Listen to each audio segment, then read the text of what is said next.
et de l'intérieur du pied enflamme les filets de Badra Ali. Plus tard, c'est une action solidaire qui a raison du groupe à Guaméné Alain, l'entraîneur Mimo, fraîchement copté. Mansou Kouakou au départ d'une contre-attaque, centre de Kwao Cédric et but de Aka E6, comme à l'école. Le COE Sport de San Pedro plie le match et montre un visage confiant avant la grand-messe en Coupe de la Confédération africaine face au géant Al-Ahly d'Égypte en décembre prochain. Alors Ricardo Zama, nos invités nous rejoindront tout à l'heure, Salif Ouattara, pour parler de ce match qui a opposé le COE Sport de San Pedro à l'ASEC Mimosa. Comment vous avez suivi cette rencontre? On a vu une grande équipe du COE Sport de San Pedro, bien sûr une équipe aussi de l'ASEC qui était très en place. J'ai désormais l'habitude de dire en causant, les 13 du championnat ivoirien viennent pour jouer, le COE Sport de San Pedro vient pour gagner. Aujourd'hui, c'est un peu ça la règle. C'est un peu fort, hein, c'est un peu méchant. Mais ça fait 3 années oui. qu'ils sont leaders du championnat ivoirien. C'est impressionnant le travail qui est fait au niveau de San Pedro. Il va falloir certainement dire qu'il y a un travail au niveau du recrutement, au niveau de la formation. Il y a un accent qui est mis à ce niveau. Il faut peut-être aller voir un peu ce qui se fait au niveau de San Pedro. Copier, coller dans le bon sens. Vraiment, c'est un club qui est impressionnant avec son président Eugène Diomandé à la tête. Il faut les féliciter, ils font du travail. Et même quand vous regardez la liste du 11 types qui a été retenu certainement à la cérémonie des Oscars, bien sûr, on aura l'occasion le COE Sport de San Pedro bat largement les autres clubs ivoiriens. C'est sûr, parce que c'est une équipe quand même qui a fait une très bonne saison. Et justement, vous l'avez dit, il y a eu une cérémonie de récompense des meilleurs de la Ligue 1 et bien sûr de toutes les autres divisions de la Fédération ivoirienne de football. On commence déjà par la Ligue amateur. Il s'agit de la D3 et du football féminin. Benson Piraka nous fait le résumé de cette cérémonie. Profondément affecté à Abidjan par la mauvaise blague congolaise, le football ivoirien est allé se refaire un moral à Yamoussoukro à l'occasion de la cérémonie des Oscars qui a réuni un parterre de personnalités et d'invités prestigieux. La nuit des Oscars est une spécificité de la FIF qui s'inscrit dans le cadre de la culture de l'excellence que veut promouvoir l'instance fédérale afin de créer l'indispensable émulation entre les athlètes pour leur donner les armes de rivaliser avec les meilleurs du continent et même du monde. Les meilleurs acteurs de cette discipline sportive ont vu leur performance pendant la saison 2013-2014 saluée par la famille football. Le football féminin a ainsi couronné Niaï Ida Rebecca de l'Omnes de Dabou, meilleure buteur et meilleure joueuse, quand Tamale Dominique du même club est la meilleure gardienne de but. Et si Cyprien des 11 sœurs de Gagnoa a été désigné meilleur entraîneur et Lavrine Guessan Marie-Gisèle meilleur arbitre. Pour la division 3, les lauréats ont pour nom Broukona Anissé, meilleur arbitre de la commission régionale des arbitres de Benjeville. Ouedraogo Alphonse de Williamsville Athletic Club est le meilleur entraîneur de Détroit. Moignon Jean Jaurès de Chadrac, meilleur gardien de but, et Koulibaly Abdulkader a été désigné meilleur joueur de la D3. Notons que Grégoire Marik du RC Adiaké a fini meilleur buteur avec 18 réalisations. Nos invités sont bel et bien sur notre plateau. Le président du COE Sport de San Pedro, Eugène-Marie Diomandé, est là. Salif, je vous donne l'occasion de souhaiter la bienvenue à notre président, enfin au président du COE Sport de San Pedro. Bonsoir, président. Oui, bonsoir Salif, bonsoir Cathy. C'est un lapsus qui est révélateur. Mais non, de votre appartenance au COE. Monsieur Ricardo Zama, bonsoir. Bonsoir Cathy. Ben, je précise, il ne révèle rien du tout. Voilà, bon, nous sommes là. Zézéto, c'est un plaisir de vous voir, en tout cas sur notre plateau. Merci. Et il paraît que vous revenez à Abidjan. Il paraît. Ah, il paraît. D'accord, on aura l'occasion tout de suite de clarifier tout ça. Monsieur Ricardo Zama, vous étiez donc à Yamoussoukro pour suivre cette compétition. Et qu'est-ce qu'on peut retenir de cette rencontre que nous avons suivie entre le COE Sport de San Pedro et la SEC Mimosa? Bon, qu'est-ce qu'on peut dire qu'on a déjà dit samedi dernier? Une équipe du COE Sport de San Pedro qui continue de poser une main hégémonique sur le football ivoirien. Déjà, on a parlé de ces trophées qui ont été gagnés en finale de coupe, en Super Coupe Félix Houphouët-Boigny, 4 fois de suite, enfin 3 fois de suite, mais 4 fois au niveau du palmarès. Et puis le championnat national qui est dominé par le CW Sport de San Pedro. Eh bien, c'était une confirmation face à une équipe de la SEC Mimosa qui est en train de rechercher ses repères. Il y avait cette équipe du CW Sport de San Pedro rodée par la compétition africaine déjà, donc qui était bien en place. Et finalement, il n'y a pas eu de discussion véritable. Ça a été un aveu d'impuissance côté ASEC Mimosa. Et puis logiquement, le CW Sport s'impose. Et donc 2-0. Et le CW Sport de San Pedro qui était en bonne disposition dans la soirée lors de la cérémonie de récompense des clubs de Ligue 1 et de Ligue 2. On retrouve Benson Piraka pour le résumé. Le somptueux et copieux dîner offert par la Fédération ivoirienne de football a permis aux invités d'attendre sereinement les résultats du jury présidé par le ministre Komena Zakpa. Et les distinctions en Ligue professionnelle étaient particulièrement attendues. En Ligue 2, Bouaké Football Club a raflé les principaux prix. Bagaté Salif est le meilleur joueur de la saison de Ligue 2. Sila Mamadou est le dernier rempart le plus sûr. Et Bilé Ekpagny est le meilleur coach. Guikam Efrem de Yopougon Football Club, avec 17 buts, est le meilleur fusil. Notons que Nouan Awajan de la Commission régionale des arbitres d'Abidjan a été désigné sifflet d'or de la Ligue 2. En Ligue 1, Rigo Gervais du CW Sport de San Pedro est le coach de l'année. Et Bobo Sylvain, sans surprise, est le meilleur gardien de but. Franck Kessié du Stella Club de Djamé est le meilleur espoir. Et Boakofi Davy de la SEC Mimosa a terminé meilleur buteur. Dambélé Denis et Bayere Moussa sont respectivement les meilleurs arbitres et meilleurs assistants de 2013-2014. Le clou de ce gala a été la désignation du meilleur joueur de l'élite. Et c'est Assalé Roger du CW Sport de San Pedro qui a raflé la mise. Eh bien, comme on devrait s'y attendre, le CW Sport de San Pedro s'est taillé la part du lion, comme on a l'habitude de dire. Et Benson Piraka, lui, il a utilisé même un mot. Il a parlé de razzia du CW Sport de San Pedro au cours de cette cérémonie de récompense. Nous l'écoutons encore. L'édition 2014 de la cérémonie des trophées du football ivoirien a salué la quasi-parfaite saison du CW Sport de San Pedro. Champion en titre, vainqueur l'après-midi même de la Super Coupe Félix Houphouët-Boigny aux dépens de la SEC Mimosa, les CWK ont décroché presque tous les prix mis en jeu. Sylvain Bowo, meilleur gardien, et Assalé Roger Claver, meilleur joueur, c'est leur coach Rigo Gervais, lui-même lauréat, qui en parle le mieux. Et le numéro 2 au niveau des choses de l'équipe nationale de Côte d'Ivoire, je pense que Tizi a eu la même attente. Je pense qu'après ça a payé, Tizi a fini par être titulaire. Il faut qu'il continue ses performances, surtout en club, surtout sur le plan africain. Et je pense que l'équipe nationale lui sourira. Il a tout pour devenir un grand, surtout ses allonges et puis sa détermination. Après le départ de Zougoula, Mandela est nous resté à Salé comme ancien pour pouvoir diriger les autres. Je pense qu'il a tenu ce rôle. Il a gagné en maturité.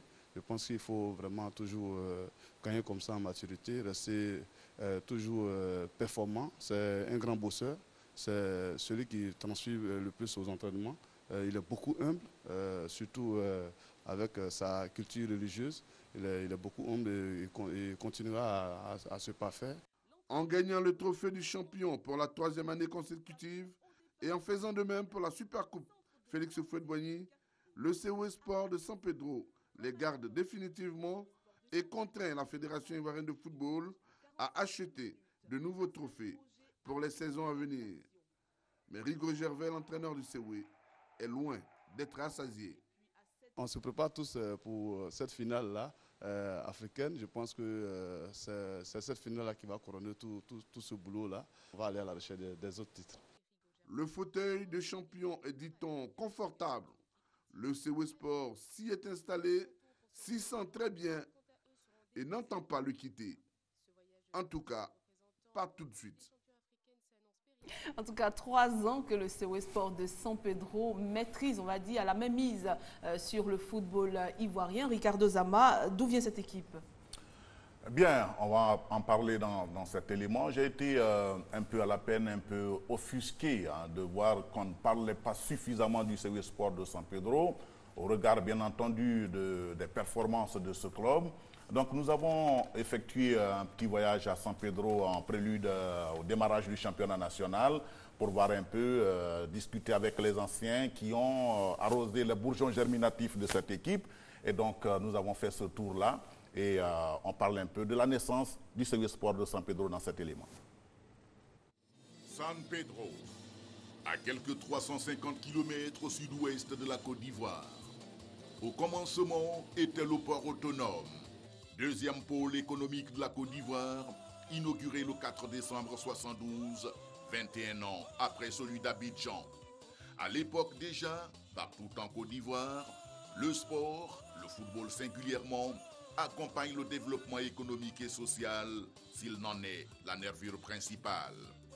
Moyo de David Dabo, l'Ajax du président Diaby Mamadou, le Standard de François Di Boulmich, l'Arceau du président Emmanuel Dioulo, le Stade de Blé-Sylvain et l'Atlantique du commandant E6, au total 6 clubs de quartier animent joyeusement la vie sportive de la toute nouvelle cité portuaire. Nous sommes en 1977. Très rapidement, les ambitions se précisent en se bonifiant. L'idée de la création d'une seule équipe en vue de participer au championnat national de football de première division est partagée par les présidents des 6 clubs. La fusion est faite en 1978. Il reste à baptiser l'équipe, lui trouver surtout un nom qui lui confère une redoutable puissance congénitale. Ici également, aucun souci. Nous sommes en pays crou, c'est-à-dire là où, tradition oblige, tout le monde est convaincu que tous les destins, toute la vie sur Terre, sont façonnés par des génies tutélaires.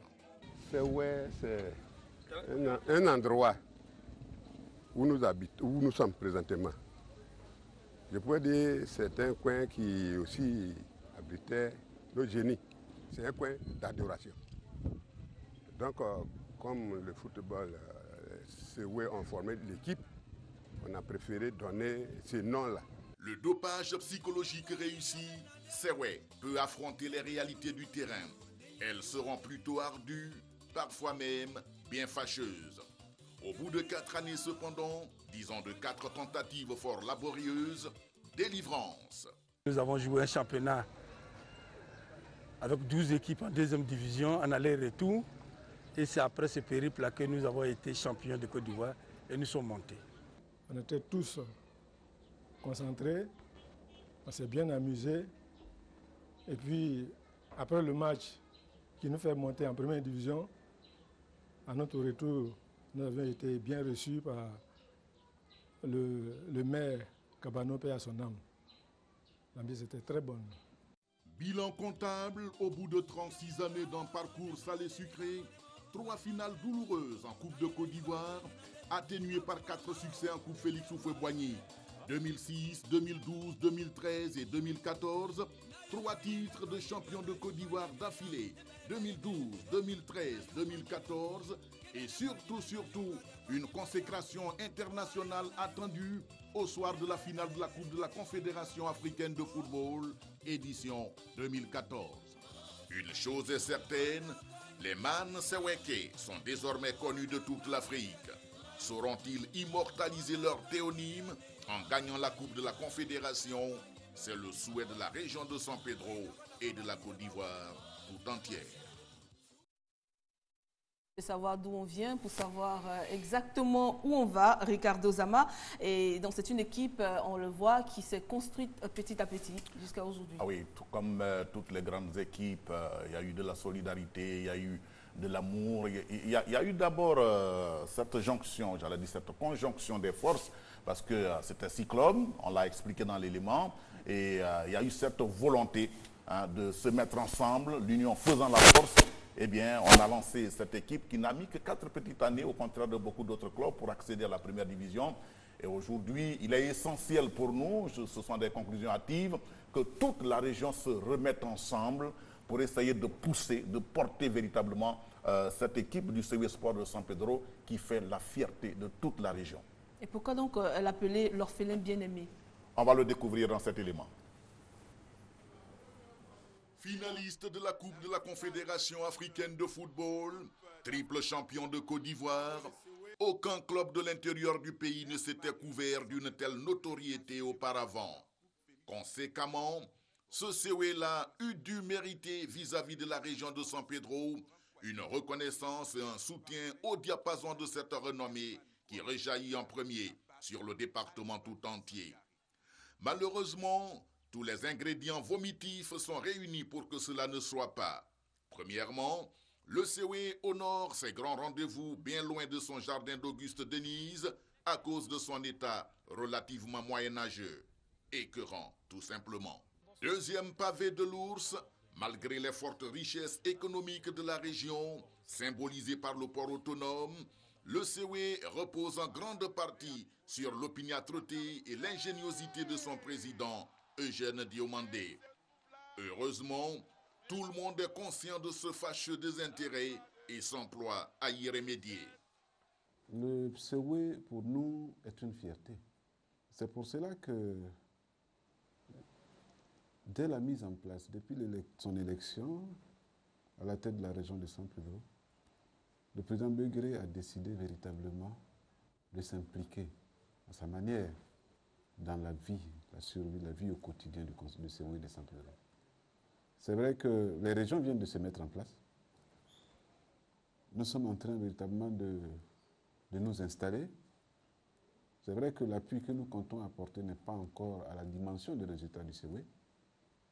Mais soyez rassurés, le président Begré l'a dit, le CEW, c'est le CEW qui va mieux, au mieux la région de l'image de la région de San Pedro. Nous sommes fiers de ce qu'on a apporté. Ce n'est pas beaucoup. Le président Begré compte mieux faire. Nous avons essayé déjà de rencontrer tous les opérateurs économiques, c'est mon devoir, pour que tout le monde puisse apporter sa petite contribution à l'édifice CEW. Nous sommes en train de préparer le budget 2015. Nous allons très certainement intégrer dans notre plan d'action l'appui nécessaire au CEW. Parce qu'il est évident que les exploits du CEW réagissent sur le port, sur la région, sur les opérateurs économiques que nous sommes. Seul soutien, bien modeste mais irréductible et étonnant de fidélité, le comité d'animation du club, façonné il y a 2 ans sous la houlette de Charles Capet.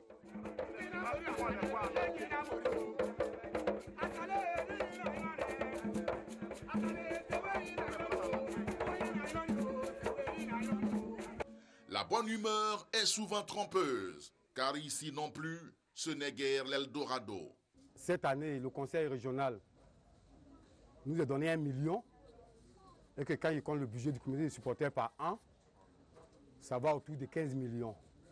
1 million. Et je dis merci d'abord au président du conseil régional. C'est l'année, depuis que les comités ont existé, ça ne s'est jamais réalisé. C'est pour une première fois, vraiment, j'ai passé partout avec mes membres pour avoir les 1 million. Et nous sommes en train encore de tourner, passer partout au port, au niveau du conseil municipal. Je pense que cette année, quelque chose va venir. Je pense qu'ils vont soutenir le comité des supporters. Autre apport de qualité, la radio locale. Elle a fait du rayonnement médiatique du CEW son affaire personnelle et parfois même son calvaire. Lorsqu'on a le calendrier des matchs du CEW, on lance les spots pour amener les auditeurs et pourquoi pas les spectateurs à venir au stade. Ça, c'est la première des choses à faire. Ensuite, quand il y a un déplacement du CEW, la radio se met à la disposition du CEW. C'est-à-dire qu'on se déplace avec le CEW dans des conditions qui vous ont été déjà relatées, hein, conditions difficiles, mais on fait tout pour que tous ceux qui restent à San Pedro puissent vivre l'événement comme s'ils étaient là-bas avec le CEW. Ça fait qu'aujourd'hui, Radio Yakwa est devenue un peu la radio du sport au niveau de San Pedro. Parce que chaque match du CEW est en direct. Parce qu'on se dit, c'est notre façon à nous de soutenir l'effort fourni par cette équipe qui en tout cas, depuis quelque temps, fait plaisir à toute la Côte d'Ivoire. Donc, notre stratégie, c'était ça, vraiment mobiliser le maximum de personnes autour du COE et puis ensuite faire en sorte que la population de San Pedro adopte l'équipe. Les attentes exprimées, les promesses faites, on s'attend désormais à un COE Sport de San Pedro doté de ressources financières conséquentes pour asseoir et densifier son hégémonie sur le football ivoirien et africain. Pourquoi pas? Et l'enfant de Bassam, le petit Apollonien.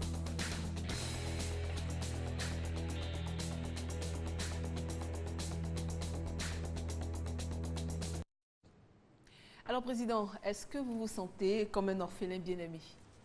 Bon, je pense que l'expression, effectivement, relève un peu du tragicomique, mais c'est une expression qui est juste, hein, elle est bien trouvée. C'est vrai que je bénéficie de l'affection des supporters, de la majorité de la population, et je ne me plains pas de ce côté-là. J'ai été bien accueilli par les aficionados et les membres fondateurs du COE, les plus anciens, comme Yébart Justin, qui m'a mis le pied à l'étrier là-bas, Bara, voilà, Bara, Ibrahim Bara, la famille Bara, qui a été longtemps à la tête de la direction du club. Au départ aussi, j'ai été bien accueilli par les responsables des autorités administratives et politiques. Il faut le dire, le maire Nabo Clément et donc le président du conseil général de l'époque, Sylvanus Kla. Bon, c'est vrai qu'au niveau du conseil général qui est devenu le conseil régional, il y a toujours eu un soutien. Ce soutien n'a pas été toujours régulier, mais il y a toujours eu une volonté de soutenir le club, voilà, par rapport aux moyens qui existent. Mais, par ailleurs, nous avons eu beaucoup de difficultés à pénétrer le tissu des opérateurs économiques. Et comme l'a dit si bien Ricardo, cela non seulement est incompréhensible, mais cela ne s'explique nullement. Et c'est tout à fait dommage. Tout à fait dommage. Bon, ça c'est l'aspect effectivement trésorerie. Au niveau effectivement des infrastructures, nous avons de très gros problèmes. Parce que je dis qu'heureusement que, même s'il semblerait qu'il ait signé, heureusement pour nous que Zéto a signé avant d'avoir vu le stade de San Pedro, autrement il n'aurait pas signé. Et bon, et c'est dommage que nous soyons obligés de nous exprimer ici tout le temps à Abidjan, loin de nos supporters qui nous portent durant toute l'année. Mais je pense qu'aujourd'hui, avec les infrastructures qui sont mises en place pour la Côte d'Ivoire 21, voilà, nous aurons l'occasion effectivement de jouer sur nos terres. Mais dommage qu'on ait attendu tout cela. Bon, pour résumer la chose, disons que je ne veux pas jeter la pierre à qui que ce soit. Je pense que, bon, des fois, on dit « aide-toi, le ciel t'aidera ». Bon, c'est vrai que peut-être que les gens attendaient que nous fassions des résultats avant de réagir. Cela n'est pas très positif, mais je pense qu'aujourd'hui, il faut plutôt susciter l'adhésion, fédérer les énergies positives et ne pas lancer la pierre à qui que ce soit. D'autant plus que je pense que nous avons un partenaire naturel, dont vous avez parlé tout à l'heure, qui a commencé à se manifester. Nous avons un courrier d'encouragement et qui promet effectivement de nous aider vraiment à préparer la finale dans les meilleures conditions. D'accord, on espère en tout cas que tout va bien se passer. Qu'est-ce qui va se passer dans la saison 2014-2015 au niveau du COE? Saison 2014-2015, on va voir un peu l'effectif du COE Sport de San Pedro. C'est vrai que ces dernières années, l'effectif est resté. C'est ce qui, par ailleurs, a fait la force du COE Sport de San Pedro. Il y a la solidarité, il y a cette volonté d'être ensemble et c'est ce qui donne de la fluidité aujourd'hui aux automatismes du COE Sport de San Pedro. C'est une des véritables raisons de cette force qui donne toute son hégémonie à cette équipe de San Pedro. Le COE a-t-il gardé son effectif? On va le découvrir. Super Coupe Félix Houphouët-Boigny, Coupe de la Confédération africaine de football, début de championnat 2014-2015. Le COE est encore tiraillé par d'énormes défis après une saison couronnée de succès, mais tout aussi jalonnée d'infortunes. Où ce club, qui n'arrête pas de fasciner les Ivoiriens ces 3 dernières années, puise-t-il autant d'inspiration? On a tous soif, c'est une équipe de challengers. Ça commence d'abord au niveau des dirigeants, qui sont des challengers, et nous autres, ça nous contamine. Je pense qu'on a encore soif des titres. Il faut gagner les matchs pour avancer. Aujourd'hui, c'est ce qui fait la force du COE. On a la rage de vaincre. C'est ce qui fait qu'on gagne les matchs. Le noyau régulier et inoxydable, forgé dans le moule de la complicité, y est pour quelque chose, il est vrai. Mais en amont, il y a surtout des objectifs clairs. Les dirigeants, ils ont bien fait d'être ambitieux parce que sans vision, on ne peut pas avancer dans un projet. Ils ont d'abord eu la vision de vouloir bouleverser la hiérarchie du football en Côte d'Ivoire. Ils ont cherché les hommes. C'est eux qui sont les portiers de toute cette œuvre. Et puis bon, les joueurs, nous encadreurs, on ne fait que réaliser leurs ambitions en tout cas. Les dominations qui durent longtemps ont constamment besoin d'être ravivées.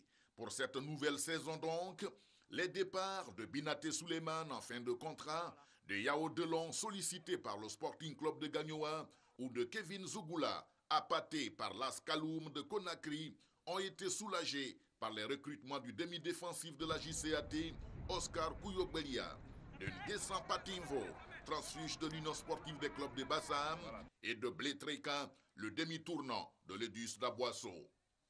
Des recrues que sauront encadrer les gardiens du temple, Ngoran Cédric, Michel Gozé, César Yopoué, Élisée Kodjo, Akae 6, Edema Krofi, ainsi que les internationaux Christian Kofi, Roger Assalé et Sylvain Gbowo. Et comme pour bonifier les envies de conquête du club, sur le banc du CW, il y a Henrico Gervais à l'appétit, toujours pentagruélique. Avec le groupe, on ne fait que battre les records. 3 fois de suite champion de Côte d'Ivoire. L'année dernière, on était dans le top 8 de la Ligue des Champions. Cette année, on est en finale de la Coupe CAF. Je pense que pour nous, c'est une progression logique, c'est le travail qui paye. Tous les spécialistes chevronnés le savent, les équipes sont le reflet de la foi et des ambitions de leurs dirigeants. Eugène Diomandé, conquérant, méticuleux et toujours bien avisé, Bara Ibrahim, le président délégué, affable et disponible, Amando Nassien, le directeur général, effacé mais rigoureux, les signes sont clairs. Le CW n'a pas la prétention de mettre le monde à ses pieds, mais il continue de se bâtir solidement à tous les niveaux et il faudra être bien costaud cette année pour le détrôner. Zeto est donc avec nous sur ce plateau. Avant de nous entretenir avec vous, Ricardo Zama, on parle donc du retour du joueur. Le retour du joueur, ça commence. Zezeto, connu des Ivoiriens en jour de février 1999 avec ses gamins sortis de l'académie Mimosifcom. Il a épaté tout le monde. On ne l'avait plus revu en Côte d'Ivoire et c'est le CW Sport de San Pedro qui le fait venir et qui va certainement nous gratifier encore de ce qu'il a dans les jambes. Eh bien, nous avons sorti ce petit élément d'archive pour qu'il se remémore un peu sa première sortie au stade Félix Houphouët-Boigny. 7 février 1999, stade Félix Houphouët-Boigny. Des gamins de l'académie Mimosifcom, des joueurs à peine sortis de l'adolescence, affrontent la grande espérance de Tunisie en Super Coupe Houphouët-Boigny. Elle oppose traditionnellement le vainqueur de la Ligue à celui de la Coupe des Coupes, devenue la Coupe de la Confédération africaine de football. Barry Kopa, Maestro, Guiapi, Kolo, Chico, Jos, Tony Coutouan, Junior, Madinho et le porteur de ce numéro 13, Venance Zézé, dit Zézéto, font leur baptême du feu. 38e minute, un coup de génie illumine le stade Félix Houphouët-Boigny et transporte le commentateur Alain Doumouya aux portes de la félicité. Il a les toucheurs Zézéto, il va partir, il va tirer Zézéto, il va tirer, marquer. Oui, Zézéto! Goal!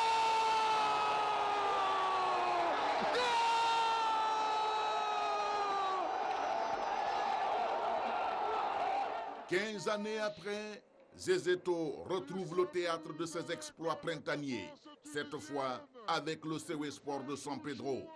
Que lui reste-t-il encore? Ça va se savoir le long de cette saison 2014-2015. Et pour appuyer cette question de Ricardo Zama, il faut dire que ce n'est pas tous les jours qu'on voit un joueur aller donc sur le plan international et revenir sur ses bases. Alors pourquoi ce retour, Zézéto? Déjà, merci pour la question. Bon, je pense que ce n'est pas la première fois. Peut-être une première en Côte d'Ivoire. Mais sinon, en général, il y a plein de joueurs qui le font. Oui, on parle bien sûr de la Côte d'Ivoire. Ouais, je sais. Bon, je voulais juste corriger aussi pour dire que voilà, ce n'était pas une première fois dans le monde du foot. Donc, il faut que les gens sachent ça aussi. Et puis, Je suis revenu, pourquoi j'ai voulu revenir et pourquoi au COE. Oui. Bon, déjà, après 14 années passées en Europe, je me suis dit, voilà, il faut penser après l'après-foot. Et avant de revenir chez soi, il faut penser à des projets sportifs. Donc, j'en ai discuté avec le président. Et voilà, donc, je lui ai expliqué mon projet sportif que je voulais faire en revenant en Côte d'Ivoire. Et on était d'accord, il a adhéré. Et puis, voilà, ça s'est bien passé. Vous êtes moins timide sur le terrain. Ouais. Président, allez-y. Oui, on ne va pas dévoiler le contenu de ce qu'ils ont arrêté. Oui. Qu'est-ce qu'il ressent en revoyant ces images qui datent de 99 avec tous ses camarades de l'académie?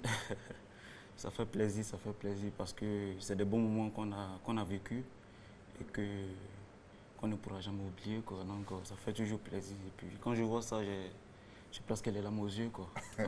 Alors Cathy, figurez-vous, je suis allé le matin de ce match contre l'Espérance de Tunisie, voir dans quel état d'esprit ils étaient à Solbeni.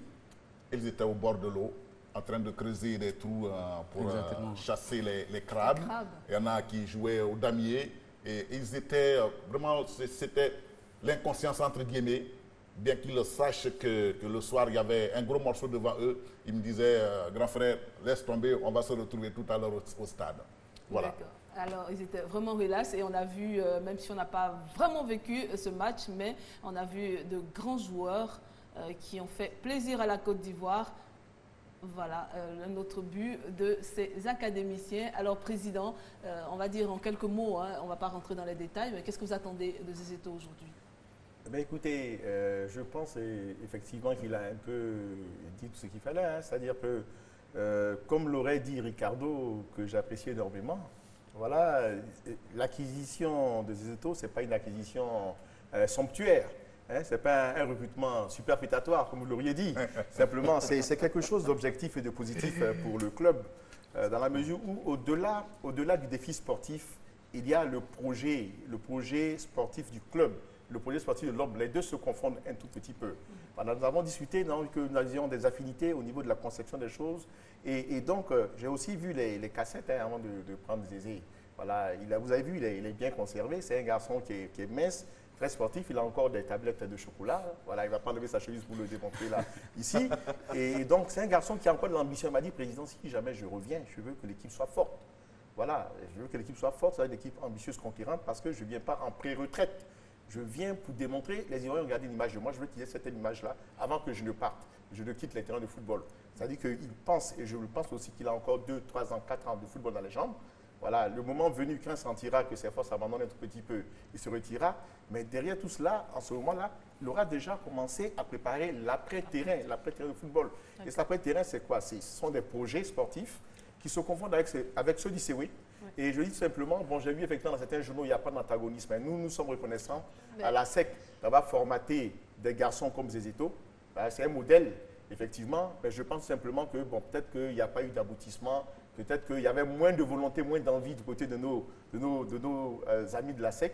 On a montré plus de volonté, plus d'envie. On ne va pas donc rentrer dans les détails. Zézeto est désormais, c'est officiel. Il est avec le COE Sport de San Pedro.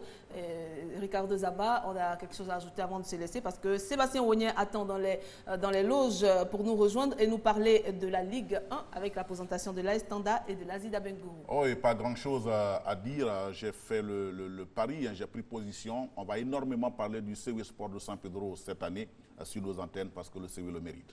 Merci en tout cas d'être venu sur notre plateau. Quand même, je veux dire que, effectivement, tout à l'heure, Ricardo a parlé des recrues du COE. C'est vrai que nous sommes appuyés sur la base qui est solide, mais il faut compter qu'après la finale de la Coupe d'Afrique, il y a certains qui vont partir. C'est normal, mener leur talent.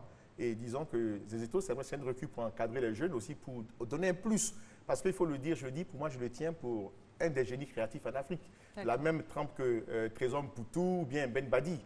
Voilà, c'est à cause de ça que j'ai encore confiance. Je pense qu'il va drainer du monde et va donner ce plus-là au COE. Voilà, mais on a recruté quand même d'autres joueurs pour l'encadrer. Hein. Nous avons 2 joueurs burkinabés. Voilà, un joueur on reviendra en tout cas sur il y aura du beau monde quand même, il y aura du spectacle. Et c'est tant mieux en tout cas pour nous, puisqu'on attend du spectacle. Merci d'être venu sur notre plateau, Zézéto. Merci Président et encore félicitations pour cette belle saison. Sébastien Wogna viendra nous rejoindre tout à l'heure pour la présentation bien sûr de l'AS Tanda, et au fur et à mesure on vous présentera les différentes équipes qui prendront part au championnat national, à la Ligue 1 de football cette saison. Salif Keita, on va... Salif... C'est la même famille. Hein. Je reste encore Ouattara, je n'ai pas encore emprunté le Keita. Et nous fera une cassette après. C'est un nom célèbre en plus, Salif Keita. Voilà, donc vous devez être honoré. La présentation donc de l'AS Tanda, en attendant que Sébastien Wogna nous rejoigne sur ce plateau. Trouver une équipe compétitive, un schéma technique, un fond de jeu, des joueurs volontaires, en un mot, quelle équipe de Tanda pour la saison 2014-2015? La réponse à cette question a été confiée à Brou Assoumou Jamark, connu dans le milieu sportif sous l'appellation de Jimmy. Le travail au bord de la lagune ébriée n'est pas fortuit. Assoumou Jamark veut faire bénéficier la fraîcheur de l'eau à ses joueurs afin de les amener à mieux comprendre et à mieux s'adapter à sa méthode. Anciens et nouveaux joueurs travaillent donc en famille. C'est le souhait de tout entraîneur, hein, mettre une équipe compétitive pour essayer d'aborder le championnat. Mais c'est ce qu'on essaie de faire depuis 6 semaines. La réponse va venir au moment où on débute le championnat. Mais pour l'instant, avec les matchs amicaux, on essaie de voir. Tout n'est pas parfait, mais on essaie de travailler. Et puis jusqu'à la 6e journée, on verra si c'est bon ou c'est pas bon. L'AS Tanda doit se faire respecter. Mais prudence, le football n'est pas une science exacte. Je pense honnêtement et sincèrement, pour un entraîneur, Ligue 1, 2 ans, il faut aller doucement. Il faut essayer de construire l'équipe. Et après, c'est construire un club. Il faut aller doucement. Si ça vient, on prend. Mais on va tout faire pour essayer d'arriver au niveau où on nous demande. Mais il faut aller doucement.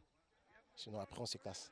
Aujourd'hui, avec la politique de Hervé Renard, sélectionneur national, tout est possible.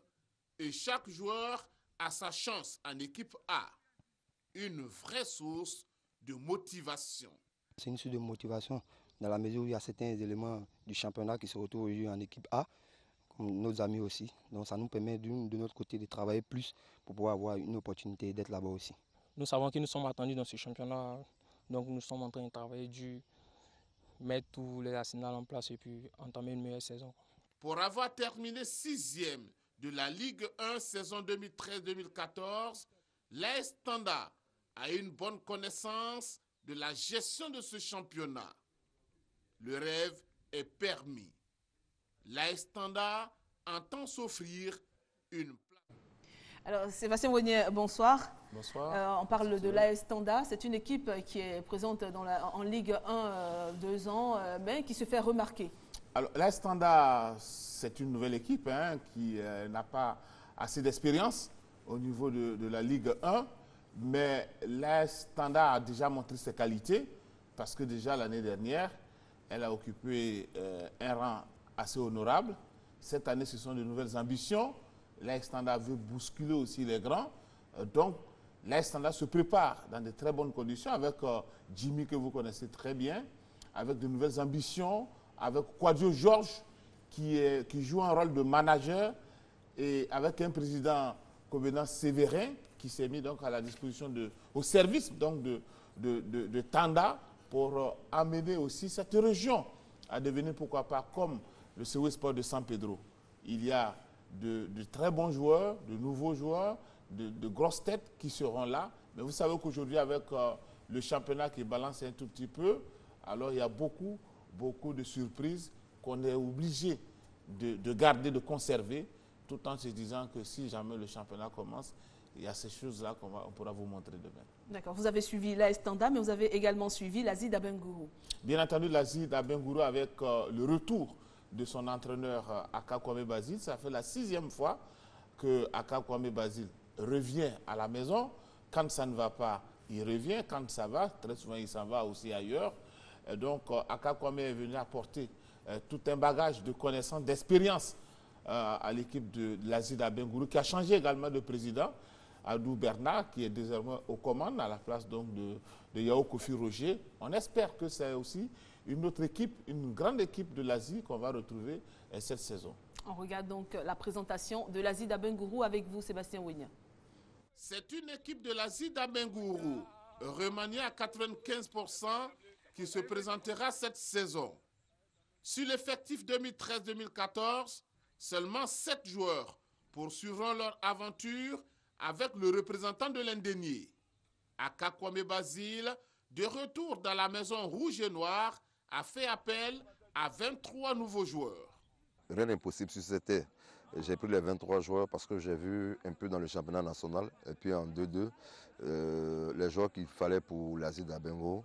Donc c'est pour ça que j'ai fait appel à ces joueurs-là pour qu'ils viennent donner l'expérience aux 7 qui sont restés avec nous. 30 éléments au total, venus de l'Africa Sport d'Abidjan, du Sporting Club de Gagnoa, de l'AS Tanda, du CO Boisflé, de l'EFIM, de Bassam et du Sirocco de San Pedro. Sur leur base, au stade Henri Konan Bédié d'Abengourou, ils partagent les mêmes objectifs. Éviter la bataille des mal classés. Si on accepte de travailler, on accepte de faire des efforts, je crois bien qu'on va faire au moins un bon championnat. Nous allons essayer vraiment de former un bon noyau pour pouvoir tenir jusqu'à la fin du championnat. Pourquoi pas jouer entre les 10 premiers? On ne va pas se laisser faire ici. On va donner tout pour être avec les grands cette année. Pour y arriver, les acteurs auront besoin d'union autour de l'équipe. L'union au niveau de nos autorités déjà nous donne espoir. Et nous aussi, jeunes dirigeants, avec l'union autour d'Aka Kwame, je pense que tout peut bien marcher. Un premier signe vient renforcer leur optimisme. La désignation d'un nouveau président à la tête du conseil d'administration de l'Asie, en la personne de Adou Bernard. Comment vous voulez que moi, quelqu'un qui a 2 pieds, 2 mains contre moi, puisse me gagner? Je ne sais pas ça. Mon objectif, c'est gagner. Au final. L'Azid Abengourou, version 2014-2015. Une équipe d'engagement, de défi. Une équipe qui gagne. Attention, l'Asie arrive. Attention, l'Asie arrive. Sébastien Wigné, en tout cas, nous avait présenté l'AS Tanda et l'Azid Abengourou. Et au fur et à mesure des émissions, avant que le championnat ne reprenne, ce championnat qui a été reporté, qui devait se tenir le 26 de ce mois et qui a été reporté à une date ultérieure. La FIF communiquera bien sûr sur les nouvelles dates du championnat national. Mais à notre niveau, nous vous présenterons toutes les équipes qui prendront part à cette compétition cette année. Salif, merci en tout cas d'être resté en notre compagnie. Merci aussi Cathy Touré et merci à tout le public d'être resté avec nous. Sébastien Wigné, on vous retrouvera donc pour la présentation d'autres équipes. Pas de souci, je serai là. D'accord. Et puis on retient aussi que les dames, l'équipe nationale féminine de football est en ce moment en Namibie où elle prend part à la Coupe d'Afrique des Nations de la discipline et la Côte d'Ivoire est qualifiée pour les demi-finales. Nous aurons dans les autres éditions toutes les informations données par Anne-Marie Nguessan, notre reporter qui se trouve sur place. Nous vous disons merci de nous avoir suivis. On se donne rendez-vous avec vous mercredi pour troisième mi-temps. Oui. Et vous aurez donc des sujets assez intéressants. Et puis lundi prochain pour la suite des informations sportives. Merci et bonsoir chez vous.